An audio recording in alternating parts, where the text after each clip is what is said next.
What is going on, guys? Kind of Fool here with my second Madden 13 demo video. This video is just me going in-depth look at the offensive side, the new features, what I liked about it, what I didn't like about it. But this is more of a. In the first video, I did both sides of the ball. I didn't really go into it as much as I will here. So we're gonna start with the offense. I think it has the most changes. The most drastic changes and the most game-altering changes. To start it off, we'll start with offensive line. The offensive line, to me, the run blocking is fantastic. They improved it from last year. Last year, I know they tweaked it a little bit so you can run through the gaps, which, like I said in my first analyst video, you couldn't run through there without the defensive tackle grabbing you, but that was much improved.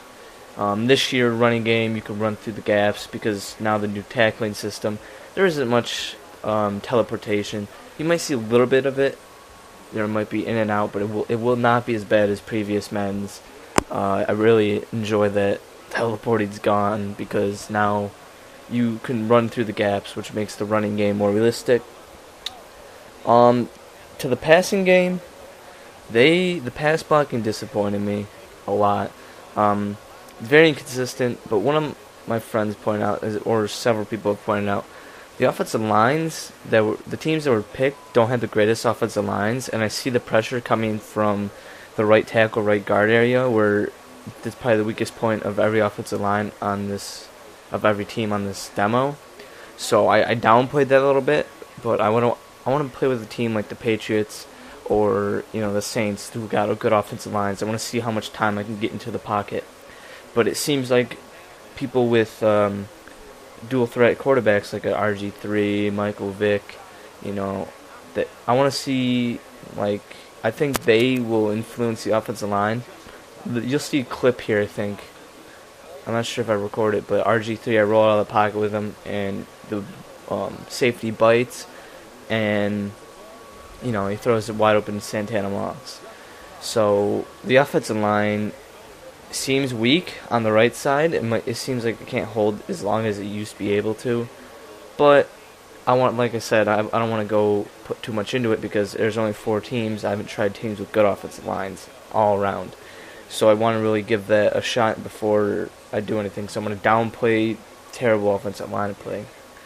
Now we're going to move on to quarterbacks. Quarterbacks, I think, are very, very much improved. I think the most improved on all of the offensive side. We got the new dropback feature where you do your 3-step dropbacks where you don't have to actually control them this time. So you could do your 5-step dropbacks. So you can add it on your 2, what you do, or you could do your 3-step, quick pass, boom, it's done.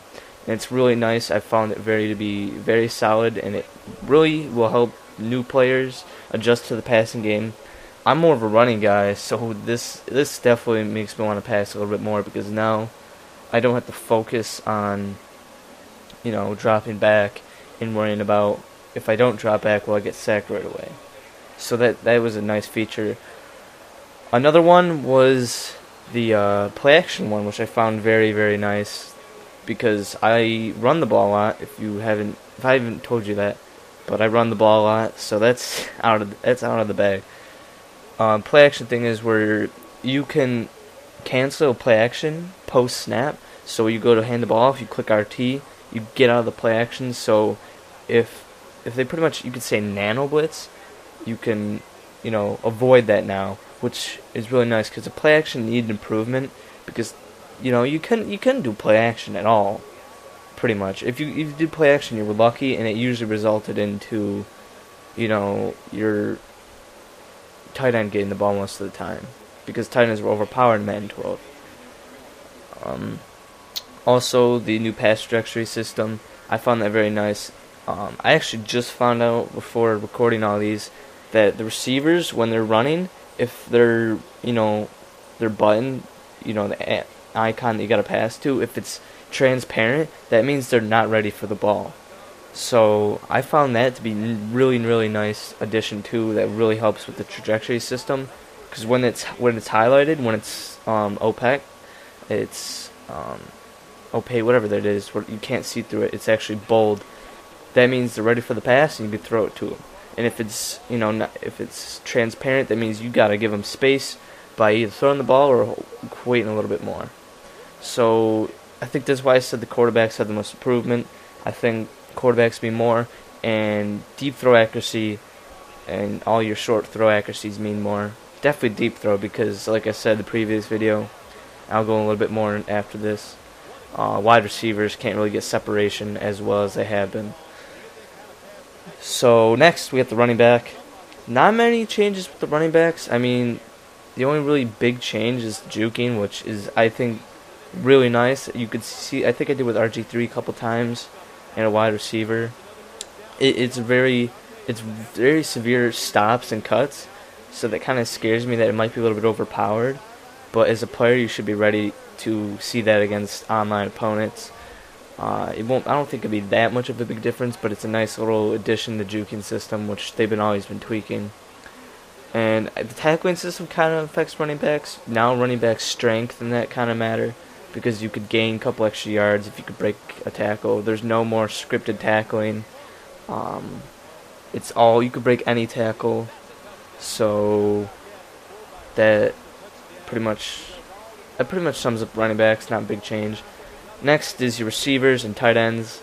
Let's start with receivers. Receivers are they're iffy to me this year. They drop the ball a lot. They have a lack of separation on deep routes. What I have found for players that should be able to go deep and burn slow receivers. I mean, it's not slow corners. Should be able to, get the separation like a Keem Nicks type of player. And he's not. He's failing. I've tried getting separation with him, and I cannot. But somebody like Santana Moss, who you see just going a tear this game, his speed, he'll burn the corners. But what I found is zone this year.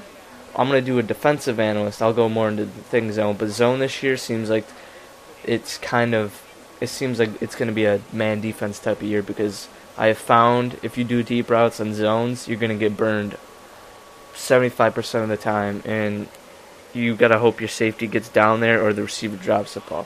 Which leads to another thing about the receivers: they're dropping more balls this year. I've had Keem Nicks drop 2 wide open passes. It's more. I don't know if it's a bad thing or a good thing that they're dropping balls more, but it seems like there's a lot more of it. Deep routes are harder to do, because I had Santana Moss burn somebody this game, and he dropped the pass. He was wide open, he got hit, and he dropped it. It was a rare occurrence in Madden 12 for that to happen.